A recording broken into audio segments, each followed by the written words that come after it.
Voilà, donc pour conclure, alors du coup en plus c'est la première fois de ma vie que je postillonne, ça m'est jamais arrivé avant, et on parlait du divin, bon, je le garde, en fait je pourrais retélécharger la vidéo, le couper, le remonter, machin, éviter ça, et puis en fait je trouve que ça fait partie de la profondeur de ce qui est écrit dans les textes, parce que c'est une belle métaphore de cette phrase du Dieu vomit les tièdes, hein, des réponses, de la réalité en fait, des réponses physiologiques, psychocomportementales profondes, c'est en adéquation en fait avec ce que j'ai besoin d'expurger effectivement par rapport à ce qui est tenté de m'être fait, c'est-à-dire d'avilir l'essence des choses, hein. On a eu la même chose avec l'essentialité du Covid, hein. Donc en fait je pense que ce sont surtout les réponses psycho expurgatoires, sublimatoires en fait des traumatisations contraintes qu'on a dû avoir à s'emmagasiner tout ce temps-là.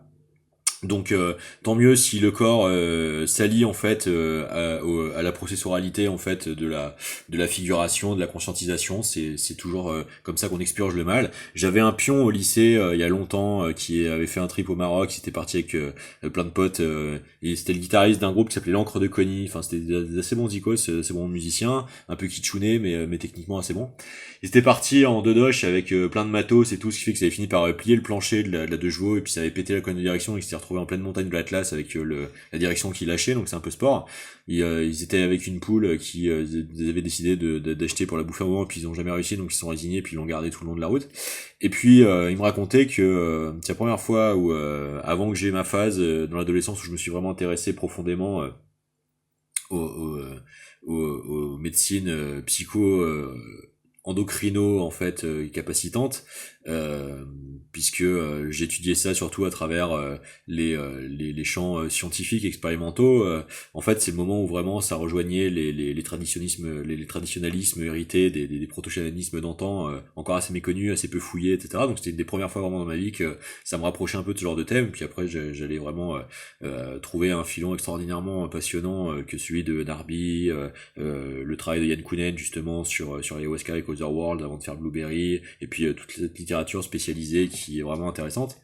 Et donc il me racontait que dans des tribus en Océanie, en fait, ils se représentent le mal comme ça, comme une espèce d'effort de visualisation, de mapper proprioceptivement dans leur corps en fait où se situe vraiment le désagrément, de le fioler, une fiole, hein, pas un viol, une fiole, hein, une petite bouteille quoi.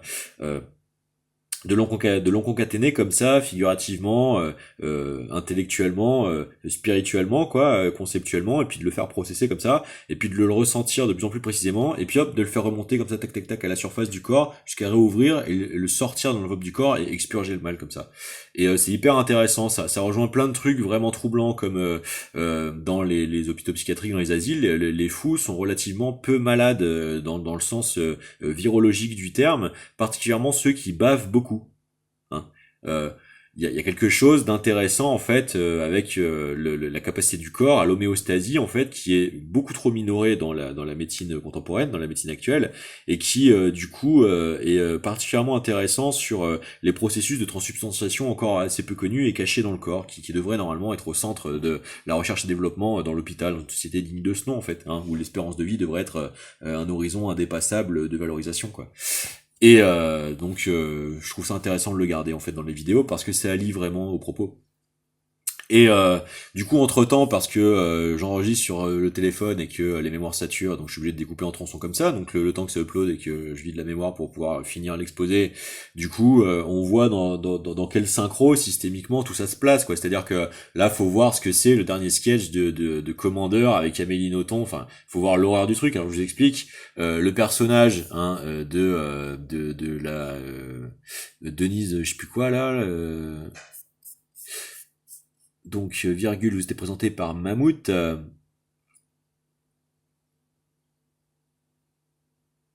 donc Sauvage Filigrane, donc le personnage du présentateur,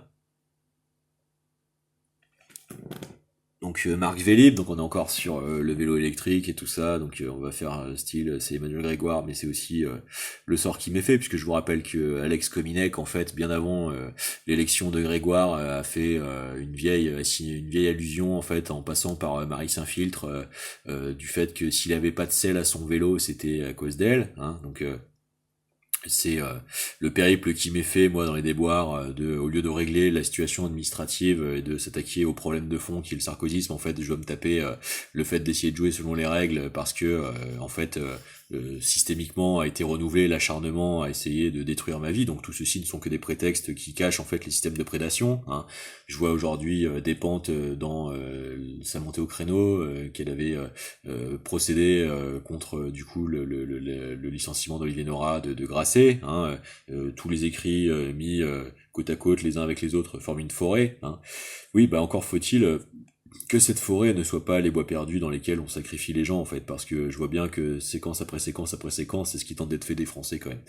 Et c'est le problème, c'est-à-dire que on est dans une société où cette violence-là tente de se normaliser de plus en plus et d'être surtout néo-normativisé en fait chez les jeunes générations, et ce n'est en fait que le projet de l'atalisme qui décidait d'avoir une génération sacrifiée pour formater la suivante, hein.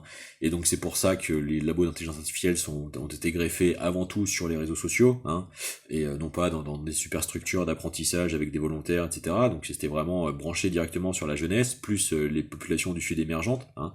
Et c'est dans la droite lignée des technologies qui ont été employées pour procéder en fait aux neurozombifications qui étaient nécessitées pour les euro-djihadismes, c'est-à-dire d'avoir appliqué les trucs à cartes perforées, de la ségrégativité sociale, pour du coup les recycler en fait les membres les plus identifiables comme totalement instrumentalisables, et on les retrouve dans des proximités étranges avec par exemple Mohamed Merah, très justement soulevé dans ses détails par Panamza, sur son instrumentalisation par la proximité avec les services sous la présidence Sarkozy, hein, pour monter systématiquement cette société de l'atteinte en fait à l'intégrité physique des personnes qui justifie la surexploitation médiatique des campagnes de terrorisation qui permettent de déborder le droit pour plonger dans la dictature, hein, et qui antagonise toujours plus les populations et qui du coup martyrise toujours plus en fait les procédés du vertueux, du consciencieux, du bienveillant, hein, et qui fragmente, atomise et explose en fait les rapports sociaux, et qui en fait produit tout ça pour ouvrir le boulevard de détruire le modèle social et la résistance à la française dans ce qui est accélérationnisté, hein, par la fuite en avant du génocide gazaoui, hein. Et là on a donc dans ce sketch en fait donc le troisième personnage, le personnage féminin, donc j'essaie de vous retrouver le nom de scène, qui en fait est casté par Jérôme Commandeur pour ressembler à du coup la mère d'Amaury Ranger, donc Sylvie, hein, prénom sans cesse cité en permanence par Morin et par surtout Emma Beaujean, hein, surtout. Bien plus par Emma Beaujean que par Morin d'ailleurs, et qui du coup joue à quoi en fait, essayer de cacher sous couvert d'humour par Canal+, la nécessité de couvrir l'affaire Epstein, parce que justement on est en train de se coller à la véritable exigence de ne pas avoir l'affaire réduite à une arme géostratégique contre les ricains, mais bien être au service des victimes ici aussi, hein, parce que on a vu étrangement la manip faite envoyer faire à Marie de Breuer, hein, qui derrière le fun de la pseudo-lecture, la lettre de suicide, entérine le fait qu'il se serait bien suicidé du coup, oui. Sauf que visiblement ça a pas l'air de coller, parce qu'il a l'air d'avoir été exfiltré avec son remplacement par le cadavre d'un sosie, parce que sur les photos qu'on filtrait, comme par exemple on peut le voir sur les vidéos indépendantes par des légistes américaines qui ont bossé un peu sur la matière disponible et tout, on relève les photos, et donc quand on les regarde, il y a un énorme problème en fait, c'est-à-dire que au niveau de la zone du biceps dans un coin qui est visibilisé par la photo, hein, eh bien on voit qu'il y a l'absence du tatouage en fait qu'il avait sur le biceps, donc c'est un énorme problème quand même, surtout que il y a d'autres sources derrière qui sont sorties sur identification avec un conducteur qui derrière après démenti tout ça, sauf que quand vous regardez en fait de près les vidéos originelles et que vous faites pause et que vous faites les gros plans et que vous regardez la disposition des dents, l'empreinte dentaire c'est exactement la même. Donc il y a un énorme problème les mecs là quand même, parce que la probabilité que ce soit le cas c'est impossible statistiquement. Donc hein, je veux dire, les fichiers d'empreinte dentaire, c'est une façon d'identifier les cadavres dans les problèmes d'identification par les altérations graves, hein, des corps, hein. Donc ce serait valable dans la médecine légale, et ce serait pas valable dans les images spontanément existantes sur Internet. Vous allez faire quoi? Vous allez vous précipiter, nettoyer tout Internet? Bon. Et le fait qu'on vous le dise, ce serait faire obstruction à la justice? parce que il faudrait qu'on gobe la version du fait que Epstein en fait était juste un infiltré pour sortir les réseaux et que du coup pour bons et services il est en bénéficité du programme des témoins. C'est ça. Ben voyons. Et puis il y a pas de génocide à Gaza aussi, hein, tant qu'on y est. Hein. Bon, donc vous voyez que tout cela en fait est une systémique qui est une tentative en fait de débordement criminel. Hein. Moi, je suis obligé de parler parce que ça fait maintenant pratiquement 10 ans hein, que je vis la montée en intensité en fait de menaces systématiquement de plus en plus intensifiées sur les membres de ma famille, d'essayer de me traîner de force en fait dans avoir à payer ce que je devrais comprendre de moi-même, etc. Et je vous assure que je me suis retourné le crâne dans tous les sens. Sauf que le problème, c'est que comme je vous dis, ce procès d'intention de base en fait il n'existe pas. Il ne concerne pas une personne qui existe chez moi. Il ne concerne que les quiproquos et les surinterprétations des situations dont mes réponses comportementales, chronologiquement, ont été en fait nécessitées par déjà la perversité et la toxicité profonde de ce qui avait été tenté d'être perpétré, à savoir venir vampiriser nos ressources, venir ségréguer nos amitiés naturelles à l'occasion du fait qu'on leur filait un coup de main, démontrer être capable de ça alors que dans leur propre vie personnelle étaient dans des échecs complets. Je veux dire, on est parti en tournée avec François en Angleterre. Hein. Il s'agissait d'abord d'essayer d'évincer notre pote ingé son de l'aventure parce qu'il fallait rentrer dans les voitures, alors qu'on savait qu'on n'avait pas gagné d'argent dans la tournée. Enfin, je veux dire. Bah non, en fait, on prend un véhicule, même si c'est loué 2 semaines, ou si c'est loué sur place, ou c'est emprunté à des potes, ou voilà, en fait, on prend le véhicule avec le bon nombre de places dedans qu'il fait, et puis de toute façon, on a fini par trouver une solution. Mais on partait encore sur le fait de devoir ségréguer les uns les autres, au lieu de vivre l'aventure musicale ensemble. Je veux dire, à partir du moment où il y a eu cette phase, où on est parti de l'aventure musicale originelle des potes qui font chemin ensemble et tout, et on s'est ouvert à ces anciens venir sur nous, les potes pour lesquels ça a présenté une opportunité d'intégration dans un système carriériste ont totalement dévissé, et ça commençait à se plier en fait à ce type de rituel où ça n'était que ça, quoi, ça n'était que ça. Voilà pourquoi j'ai un énorme problème avec François, c'est que François est un mec qui est particulièrement malsain, qui est particulièrement toxique. Sa façon de s'imposer comme ça, représenter le réel directement comme une œuvre, comme un machin, comme un truc, sans aucune forme de discussion préalable, de savoir de quoi. Enfin, je veux dire, moi ce mec, j'entends des textes de morceaux où le mec dit suis-je un rêve dans lequel tu t'installes, que croyais-tu croiser ce jour-là dans la rue, mais pauvre type. Je vois parfaitement le moment où je sortais du tabac, je suis en train d'ouvrir le compte bancaire sur un compte nickel parce que j'étais emmerdé en fait avec les arriérés de prix pour devoir survivre dans des saisons agricoles, hein, saisons agricoles où j'ai défendu mes co-travailleurs bulgares du racisme ordinaire qui essaient de les maltraiter, ce qui fait que ce sont devenus des potes, etc. Hein. C'est eux qui m'apprennent, par exemple, parce que c'est là où je voulais boucler, Mao Drama parle des brevets, alors l'ordinateur c'est une femme, oui, mais la première calculatrice électronique qui a donné l'ordinateur c'est un bulgare aussi, tu vois, ça tu le savais aussi, tu vois. Donc on voit bien que c'est pas un problème en fait de propriété de brevet, parce que si on ouvre cette boîte de Pandore là, c'est infini, c'est déjà la vieille bataille entre le kinétoscope et le cinématographe, entre les frères Lumière, enfin bref, c'est intarissable.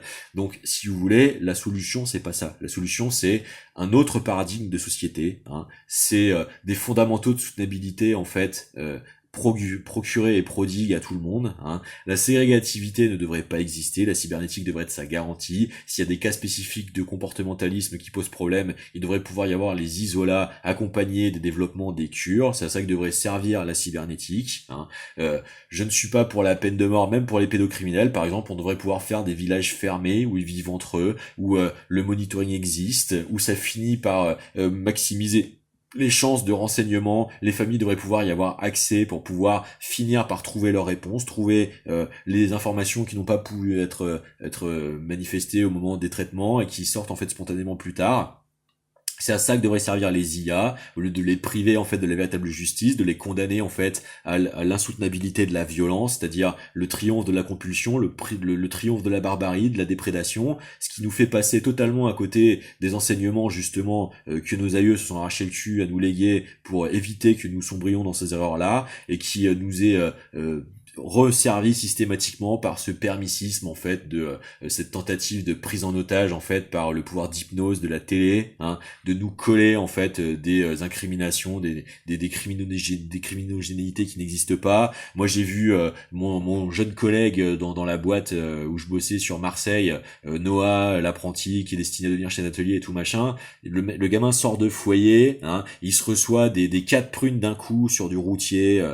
Ça a l'air d'être des affaires qui arrêtent pas de sortir, on a des harcèlements sur les jeunes, on les surendette dès le début, enfin je veux dire, quand on voit le système de maltraitance fait sur la jeunesse, on comprend que c'est une politique, en fait c'est une géostratégique d'aliénation culturelle d'un pays entier, où le dépopulationnisme en fait cherche à normativiser la violence, parce que cette violence est au service de l'entreprise coloniale de faire de la France une province du siono-suprémacisme pro-génocidaire pan-israéliste, parce que il y a besoin de faire ce précédent avant tout anti-palestinisme, parce que la Palestine c'est la Galilée, donc c'est-à-dire en fait anti-chrétien, parce que partout les leviers de puissance de l'Occident sont ciblés à être vampirisés en fait par cet israélisme qui compte bien le mettre à sa botte, hein, en maîtrisant en fait la résurgence du cyberfascisme qui n'avait pas réussi à être finalisé par les nazis, doté de cet instrument par les grands industriels allemands, hein. C'est toute cette phase de l'histoire en fait sur lesquelles toute cette sphère médiatiquement en permanence, hein, et qui cherche à imposer en fait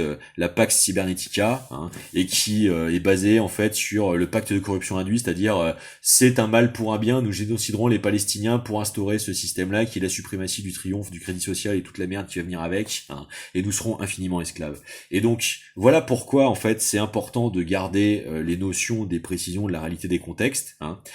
Anaïs est une femme extraordinaire, Salomé aussi. Chronologiquement, j'ai connu Anaïs avant Salomé. Anaïs est quelqu'un qui mérite de pouvoir changer de ce qui a tenté d'être fait du début de sa vie, parce que justement, en fait, en tant que personne, elle a le droit de vivre en dehors des tentatives de déploiement d'emprise contraintes qui lui ont été faites, hein. Elle a le droit, en fait, d'être pardonnée, d'avoir fait des conneries en cours de route. Elle a le droit, en fait, de pas systématiquement être harcelée, d'autant plus par l'imposture de personnes qui essaient de se faire passer pour un service public. Moi, j'ai le droit en fait de pouvoir vivre ma vie en étant en dehors de ces procès d'intention systématiques, hein. Le Kafka, ça existait déjà dans le roman, c'était déjà de la merde. Benjamin James Marteau était déjà fasciné par la métamorphose plutôt que le procès, hein. On voit bien ce qu'il a retenu de Kafka, hein. Encore une fois, il faudrait que je puisse vous restituer les confrontations qui avaient lieu à l'époque, et qui en fait démontraient que c'était pas possible en fait d'essayer d'interagir avec une personne qui n'est déjà pas capable d'être elle-même en fait. Que voulez-vous faire, hein? Quelqu'un qui vit par procuration à tout prix, hein, qui confond son désir et le consentement et la disponibilité d'autrui, et qui est capable à tout prix de pourrir toutes les autres disponibilités subsidiaires, l'amitié, l'entraide, l'expérimentation commune, la dévotion à la disponibilité à essayer des formats, des propositions esthétiques, etc., et qui nique tout en fait simplement par son phagocytisme, en fait son besoin d'assimilation et de fusion sexuelle, hein, et qui du coup va faire tous les procès d'intention, qui est une véritable tyrannie totale, hein. Et quand on va expliquer ça va pas être possible d'en placer une, parce qu'on ne pourrait pas, parce qu'aujourd'hui ça devient un dogme nécessité par une idéologie, hein, faire les cas particuliers qui ont toujours été la médecine, quoi. Non, il faut faire des essentialismes, des grandes généralités, il faut que le système puisse les recycler à l'infini, hein, parce que c'est trendy,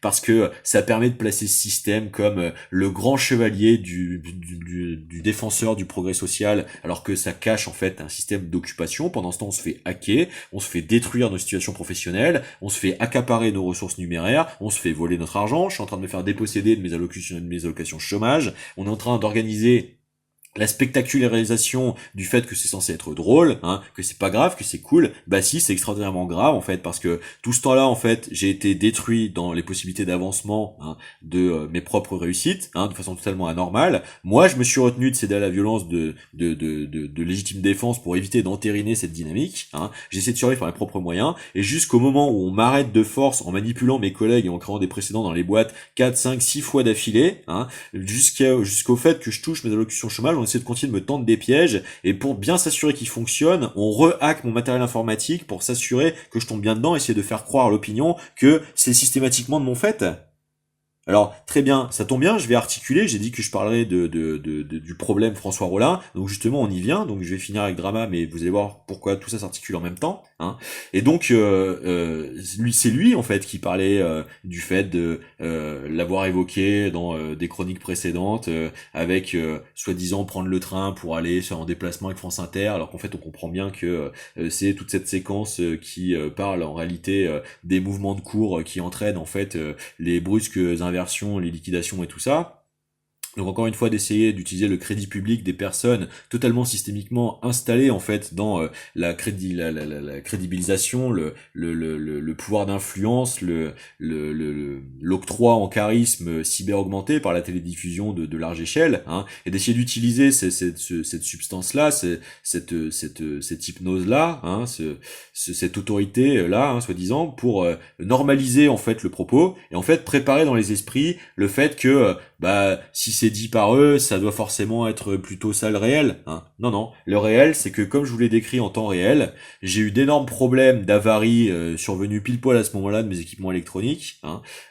Ça a été décisif dans les moments où justement j'aurais pu observer les débuts de variation de cours et donc sortir et retirer mes positions. Donc c'était bel et bien un piège. Ça a bel et bien été, et ça c'est justement relevé par Tabibian, donc là-dessus je le remercie, ça a bel et bien été l'instrumentalisation en fait de carences totale de ce que devrait être pourtant la protection des données en France, hein. Donc on voit que c'est un système d'acharnement, on voit que cette financiarisation a deux visages comme toujours, c'est celle aussi de se permettre d'essayer de détruire les gens qu'elle a décidé dont ce serait le cas, alors qu'il n'y a aucune justification démontrable préalable de la chose, voilà. Tous les procès d'intention qui tentent d'avoir été faits sont démontés par le réel, il n'existe pas de véritable audition, ça ne supporte pas en fait l'affligeant constat des preuves que je suis en train de fournir, et donc j'avais averti à l'avance que ça risquait de se produire si ça insistait, donc je suis désolé, moi j'ai fait les choses dans les règles, non seulement d'abord je le méritais pas, j'ai quand même fait l'effort sur moi, hein, préalablement à toute chose, hein, après avoir essayé d'éviter que cette dynamique ne s'intérine, d'abord en parlant, ensuite, en manifestant en fait la légitimité de mon désaccord. Ensuite, en me défendant d'abord. Hein, ça n'a jamais été compris sur ces phases préalables. Ça a organisé, comme je vous dis, la spoliation, la déprédation, la diffamation, l'ostracisation, hein, et l'acharnement et la désignation à harcèlement. Hein. Et je pense que ça fait partie des types d'entourage qui est venu, à mon avis, essayer d'influencer Salomé, qui ont ça identifié les premières fois que je lui ai parlé sur les réseaux, justement parce que, comme je vous dis, chronologiquement, on parlait du risque systémique économique, c'est avant tout pour ça que je l'ai contactée, et au passage essayer d'être agréable, hein, et d'un coup elle sort harcèlement tous les jours, machin. Bon. J'ai répondu à cette époque-là, si tout le monde se rappelle, ceux qui ont suivi l'affaire. J'ai dit que j'étais désolé si c'était ce qu'elle avait ressenti. J'ai dit que, en fait, c'était surtout une stratégie d'avoir essayé d'être agréable par rapport à la préoccupation, le sérieux de ces sujets-là, qui n'étaient pas forcément plaisants, hein, et que, du coup, si ça l'avait déstabilisé, j'en étais vraiment désolé, que c'était pas du tout l'objectif, que du coup, je m'excusais, si ça pouvait l'aider, etc., voilà. Et que par contre, je précisais que c'était bien pas mon intention, et avant tout, en fait, parce que je suis élevé comme un hyper-empathe, avant tout parce que, si vous voulez, c'est ce qu'un empathe fait, c'est-à-dire que d'abord il cherche à se prévaloir du maximum du service, hein, avant sa propre personne. Donc là, la question c'était de pouvoir au maximum, quitte à devoir du coup faire quelque chose de cette affirmation, de dire, écoute, si ça peut t'aider, de t'assurer que c'était pas aussi lubrique que tu le crois, c'est vraiment ce que ça déstabilise profondément chez toi pour X ou X raison. Écoute, non, c'est le vrai moteur central, le fond de la chose. C'était surtout en fait d'essayer de mettre en valeur toutes ces thématiques, ces corrélaires, et du coup l'ouverture sur les opportunités dont on dispose dès maintenant, d'évitement possible de tout ça, hein. Donc ça c'est l'origine du truc, hein.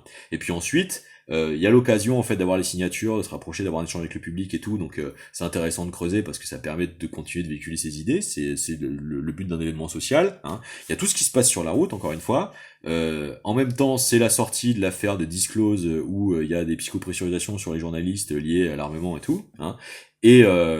Quand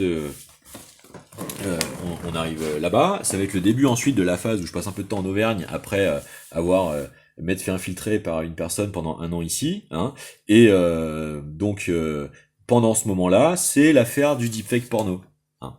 Et donc, je rappelle, je n'ai encore jamais été à l'origine de cette image. Je sais que depuis récemment, je me suis mis à utiliser l'IA pour d'autres sujets, pour toutes choses. J'ai jamais utilisé l'IA à l'époque. Hein. L'intégralité du relevé de mes logs, de tout mon matériel, tout ce que vous pourrez, l'expertise informatique l'attestera, je suis prêt à me soumettre au truc, il n'y a pas de souci, parce que ça n'a jamais existé physiquement, je ne suis pas à l'origine de ces images, et je vois pas pourquoi j'aurais de toute façon produit ces images, alors qu'au même moment, et ça, tous les réseaux peuvent en attester, hein, je la défendais lorsque je constatais la gravité des cas de cyberharcèlement, la violence, la beaufrie, le truc, enfin, moi ça me choque déjà premièrement, si vous voulez. Donc, encore une fois, c'est une chimère, c'est une montée en ménage, hein, qui est faite qui a été concocté par les gens qui se permettent d'utiliser soit l'ambivalence de Salomé, soit sa maintenue en psychopressurisation pour la contrôler. Hein. C'était le cas avec le deuxième trajet à Paris, où tout de suite, comme je vous dis, tout de suite, elle est faite intervenir par France Inter, mais surtout Nicolas Demorand qui poste l'ambivalence sur des thèmes comme A Lovely Day, hein, donc censé ridiculiser le truc et tout ça, mais il y avait quoi de mal fondé dans ma démarche en fait, d'essayer de s'interposer à des tentatives de déploiement, de manipulation et d'emprise, hein.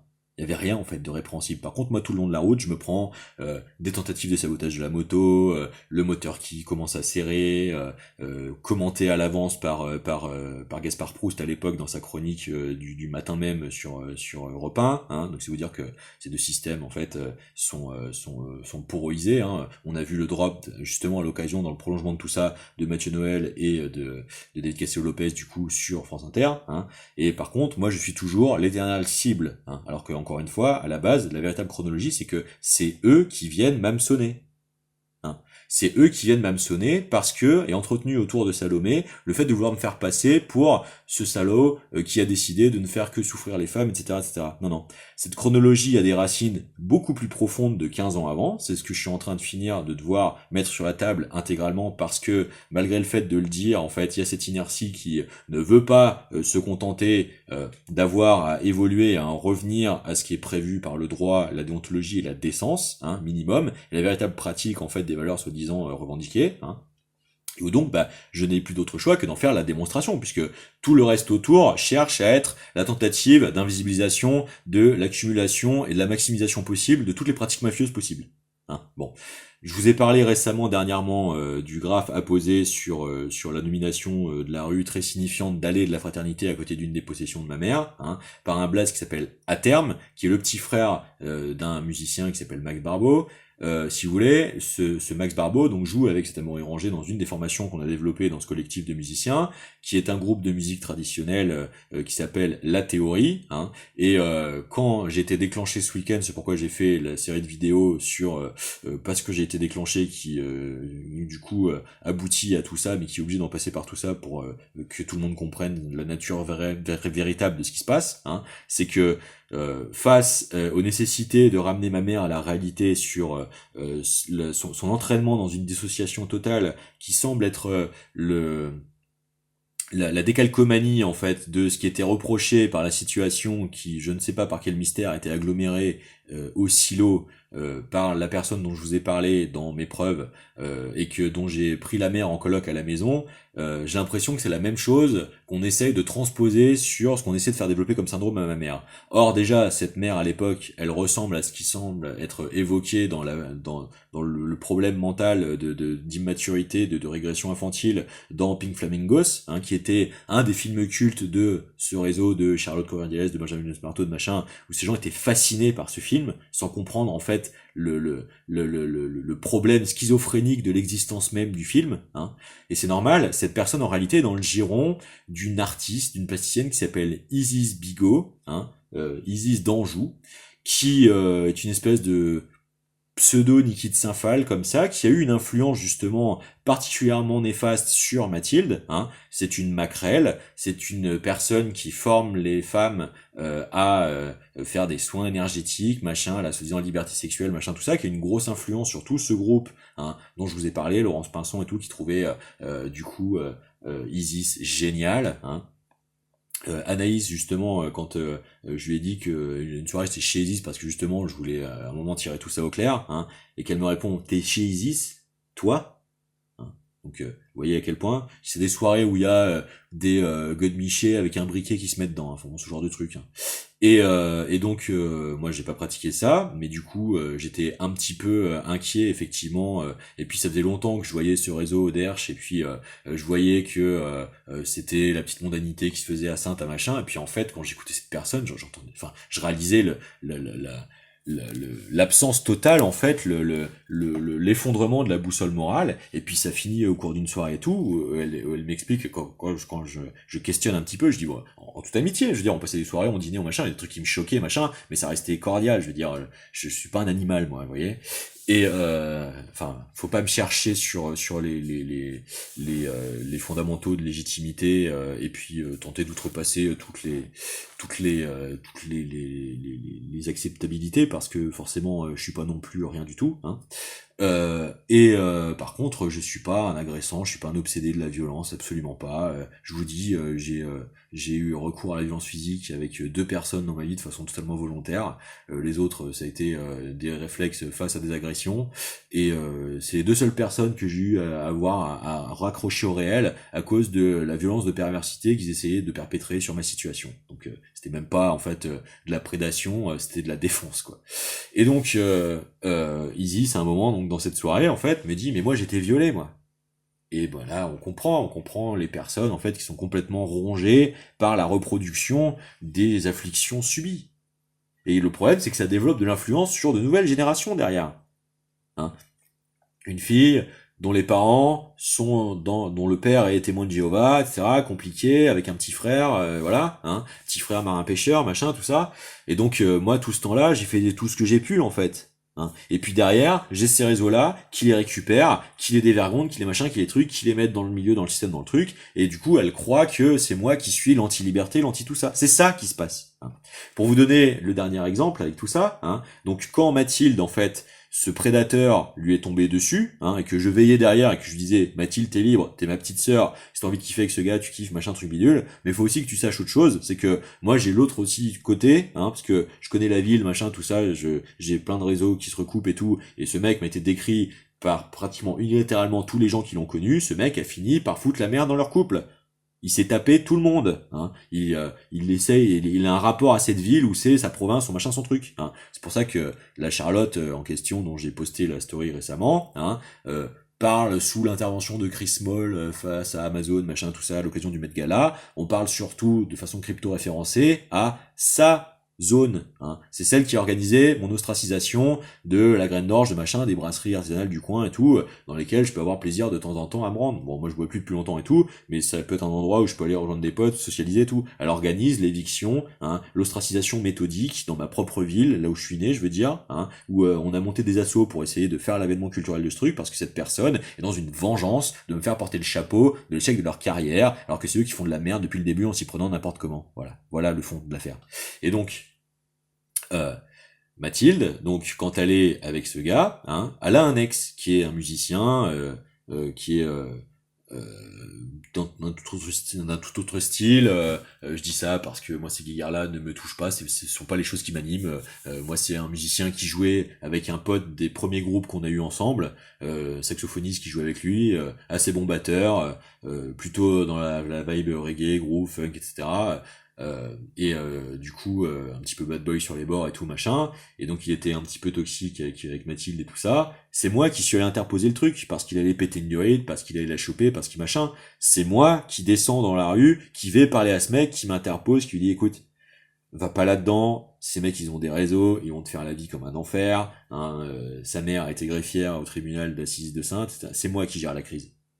D'accord? Et c'est encore moi qui finis par passer pour le connard de service. Je vais vous dire pourquoi. Parce que mes interventions raisonnées, qui empêchent cette fange, de cette corruption de merde dans cette ville qui s'est abattue sur toutes les générations de jeunes que j'ai connues, hein, les scurs qui organisent le Denis Rousseau, machin, les allusions qui sont faites et tout. Je vous rappelle que Max, à l'époque, il était à deux doigts de dévaster un bar, parce qu'on avait plein le cul de devoir faire la mule pour des flics pourris. Ces flics pourris, j'en ai eu une grande partie à l'enterrement de ma tante. D'accord? Bon.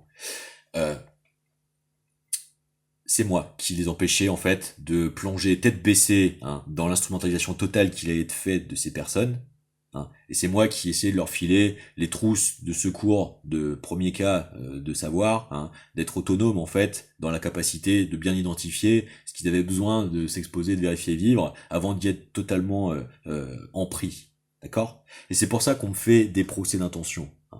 C'est parce que, contrairement à tout ce qui est raconté, hein, j'étais une figure qui a essayé de doter toutes ces personnes des outils de base de sortir des putains de merdiers dans la vie. Vous voyez? Et que derrière, les gens qui ont été les pères de substitution de machin de ces conflits familiaux sont des gens qui sont un petit peu dans la vie commerciale de la ville, machin, avec un petit pied aussi, hein, dans le blanchiment, dans machin, dans la porosité à tout ça. Donc moi j'ai jamais agressé qui que ce soit là-dessus, il y a pas de souci.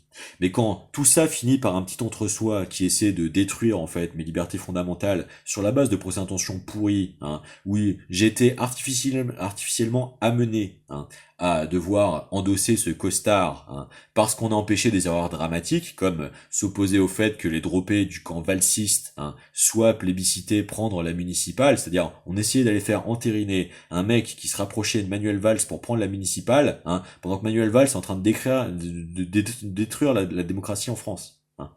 Et c'est à moi qu'on va faire porter le chapeau parce que c'est moi qui saperai les initiatives de la petite entraide locale de développement de l'essor économique du truc.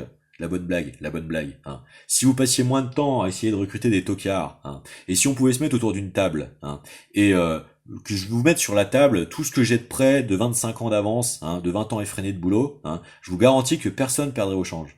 Maintenant, ça va être impossibilisé, parce que il y a ces problématiques d'occupation coloniale, d'idéologie parasitaire interceptive, hein, et que tout le monde croirait aujourd'hui que le mal est fait. Hein. Bon, moi j'ai essayé de survivre dans mon coin dans la tentative d'isolation sociale qui m'a été faite, hein, pour éviter justement d'avoir à mettre tout le monde mal à l'aise comme ça, alors que je n'y suis pour rien à l'origine. C'est juste que moi j'ai essayé de mener une vie plus vertueuse que ça. Bon, le truc s'entérine et c'est d'aller dans son jusqu'au boutisme. Bon, et ben on va continuer de démonter point par point toute la fausseté et toute l'imposture du truc, hein, et puis on va aider François Rollin dans sa tentative de mise au service de la conciliation sur le tard, parce que pourquoi pas, vu que c'est exactement ce qu'il faut faire. Hein. Maintenant, on va dire au passage aussi ce à quoi ça se permet de jouer, et pourquoi il est absolument crucial que tout le monde comprenne bien de quoi il est question, parce que moi je vais pas avoir d'autres morts dans ma famille derrière, hein, et je vous garantis qu'il va pas falloir jouer avec ça, parce qu'après moi je termine tous ceux qui ont essayé de me faire vivre ça, je vous le garantis.